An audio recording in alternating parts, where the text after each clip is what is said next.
A deadly Greensboro domestic violence case will now be in the national spotlight. For the first time, the story of the 2006 murder of Sherri Denise Jackson will be told with the help of film. Our Devontae McKenneth has more from Greensboro. It's all new at 6. Fatal Attraction is the name of that film, and those who knew Sherri best say they are finally glad to be able to have her story told. A public viewing will be held here at Cooper's Ale House Monday night. A beautiful young woman suddenly goes missing. The story of Sherri Denise Jackson will no longer go silent. In fact, it'll be heard across the nation in a new film, Fatal Attraction. Friends say Jackson was embarrassed about being with an abusive boyfriend and too ashamed to ask for help. In late November of 2006, her boyfriend killed and buried her body in a home backyard. 3 days after Thanksgiving, Jackson was strangled to death. For 19 months, her body was hidden until now 39-year-old DeCarlo Bennett told authorities where it was. It was part of a plea deal. On a quiet June morning in Greensboro, North Carolina, investigators finally uncovered what Sherri Jackson's family had spent 19 months desperately waiting to find. Buried in the backyard of a house connected to her boyfriend, DeCarlo Rayshaun Bennett, were the remains of the 27-year-old woman who had vanished in November 2006. Sherri had disappeared without warning, leaving behind a family convinced something terrible had happened. Her apartment had already offered investigators disturbing evidence of violence. Now, beneath the earth, the truth was waiting. But finding Sherri would only reveal the darkest chapter of a case that began with a disappearance. Sherri Jackson was more than a name that would later appear in a murder investigation. At 27, she had already built a life filled with promise. She had been an honor student, a cheerleader, and a homecoming queen before leaving home to attend the University of North Carolina at Greensboro. In Greensboro, she worked as a family and healthcare coordinator at Shipman Family Care, where colleagues knew her as someone devoted to helping others. But behind the ordinary routines of work and relationships, Sherri's life had become increasingly complicated. Her boyfriend, DeCarlo Bennett, would ultimately become the center of the investigation.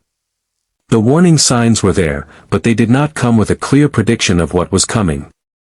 Sherri's relationship with DeCarlo Bennett had reportedly become troubled, and accounts of the case described domestic violence within the relationship. At the same time, Sherri was making plans that suggested she wanted a different future. She was reportedly considering leaving Greensboro and moving to Atlanta to be closer to her sister. For Sherri, that decision may have represented a chance to begin again. But before she could make that new life a reality, she disappeared. And the people searching for answers would soon find evidence of violence. Then Sherri vanished. In November 2006, the 27-year-old was reported missing, and investigators began piecing together what had happened inside her Greensboro apartment. What they found transformed a missing person investigation into something far more sinister. There were signs of blood and evidence suggesting a violent struggle. Sherri was nowhere to be found, and the circumstances surrounding her disappearance pointed investigators towards someone who knew her intimately. As detectives worked backward through her final days, suspicion increasingly focused on DeCarlo Bennett. But the most devastating question remained unanswered: where was Sherri? For investigators, the apartment became the first major piece of the puzzle. Blood recovered inside was later identified as Sherri's, and authorities said the evidence, combined with witness accounts, pointed toward Bennett. On December 14, 2006, less than 3 weeks after Sherri disappeared, Bennett was arrested in Wake County and charged with first-degree murder. But the case had a devastating problem: Sherri's body was still missing. Police searched nearby areas, while Bennett remained the focus of their investigation. For 19 months, her family lived without the answer they needed most: where was Sherri? For 19 months, the mystery surrounding Sherri Jackson remained painfully incomplete. Then, in June 2008, the case finally broke open. DeCarlo Bennett entered a plea agreement that led investigators to the location where Sherri's remains had been concealed. The search took them to the backyard of Bennett's mother's home in Greensboro. There, investigators recovered Sherri's body, bringing an agonizing chapter of uncertainty to an end. The discovery confirmed what her family had feared since the night she disappeared. After months of searching, the missing woman was no longer missing.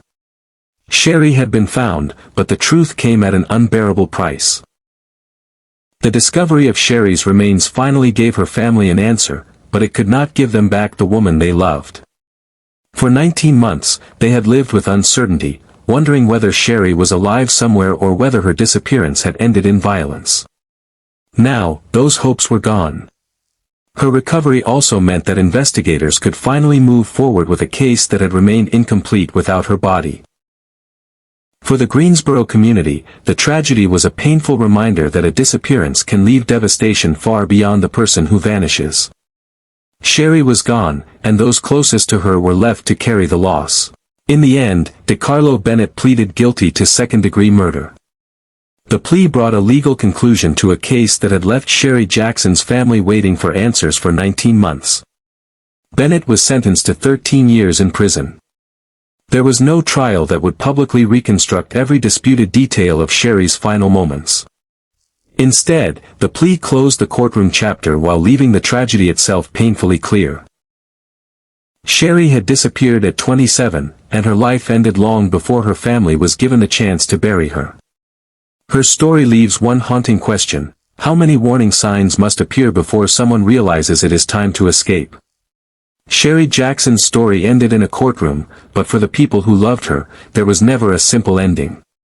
A 13-year sentence could not restore the years she should have lived, the future she was building, or the family moments that disappeared with her. Her case remains a painful reminder that behind every missing person report is a human life, and behind every headline is a family waiting for answers.